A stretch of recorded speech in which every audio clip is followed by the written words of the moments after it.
my name is Gabriela Sosa, and I'm going to be presenting the U.S. Olympics. It is known to be an inspiration to many people. It is known to also give hope to athletes all around the world and an opportunity to dream and stand on the podium. They have the power to represent their country, but there's also a dark side that needs to be considered. What is used to be known as a gala in sports is merged into now a business world. For history, there is James Edward Sullivan and William Sloan, who formed a committee to organize the participation of American athletes in the 1896 Summer Olympics in Athens, Greece. Avery Brundage, who later went on to become the president of IOC, was the only American to do so. Continuing in history, it was also founded in 1894 and headquartered in Colorado Springs in the United States Olympic Committee, and is also known as the National Olympic Committee for the United States.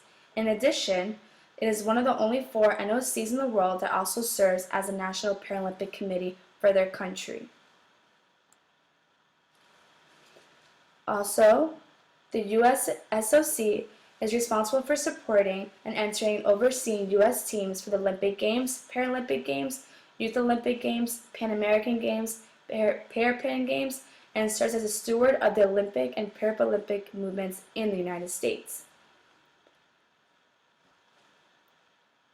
As in their training center, it's known as the Colorado Springs Training Center, and it is home to athletes and coaches as they train for the next Olympic Games. It used to be known as a former home of the ENT Air Force Base and has become the U.S. Olympic headquarters in July 1978. Provides housing, dining, and recreational abilities for all the athletes every year for them to train. The International Committee is an international nonprofit, non-governmental organization based in Switzerland, created by Pierre de Coubertin and founded on June 23, 1894, with also Demetrius Vikulaos as its first president. As you can see on this slide, the Olympic movement is overseen by the International Olympic Committee and is also supported by 35 international federations that govern each sport on a global level and that oversee the Olympic sport as a whole in each nation, and the national federations that administer each sport at the national level, which is also known as the national governing bodies. As in the Amateur Sports Act, unlike most other nations, the United States does not have a sports ministry. So the Amateur Sports Act of 1978 was signed by President Jimmy Carter and established the United States Olympic Committee and provides for national governing bodies for each Olympic sport. And this act provides important legal protection for individual athletes. The revision was in 1998, and it was brought about to law the charters and grant monopoly claims to United States Olympic Committee, and specifically its member national governing bodies for individual sports. And this is called the Ted Stevens Olympic and Amateur Sports Revision Act. The USOC mission statement, the current version of the act by Ted Stevens was adopted in 1988.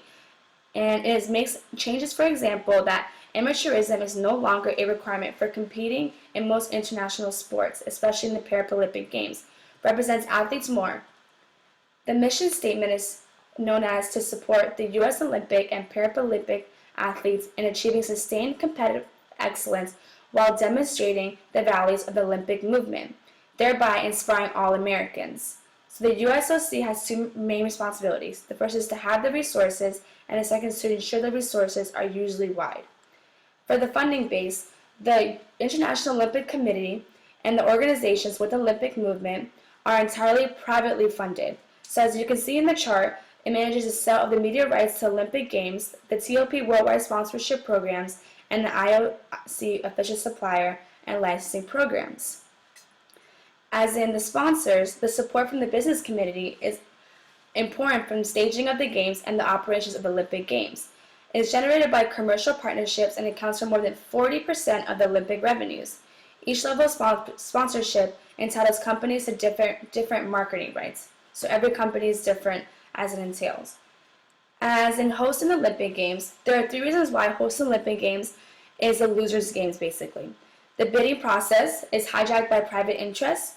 It also creates massive overbuilding, and there's little evidence that it meaningfully increases tourism.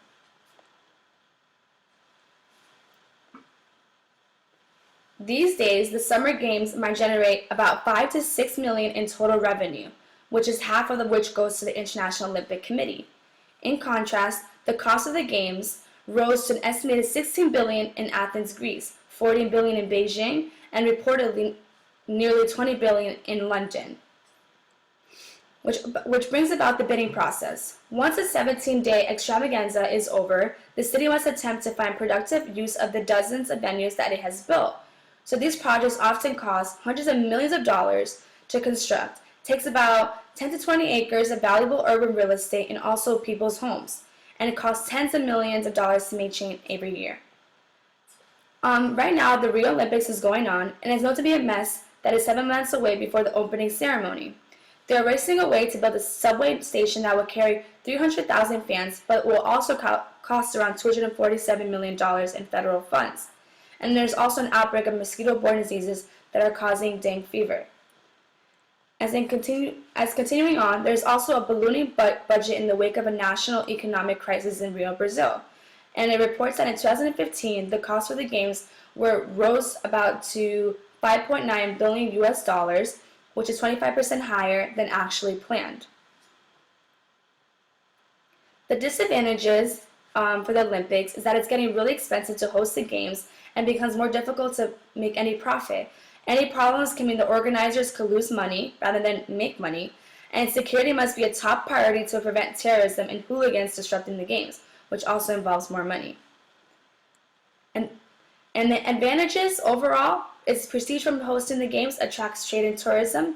The facilities which are built for use during the Games can be used for city's population for years to come, and business in the city can see a massive increase in trade during the Games. And that is my presentation for the USA Olympics. Thank you.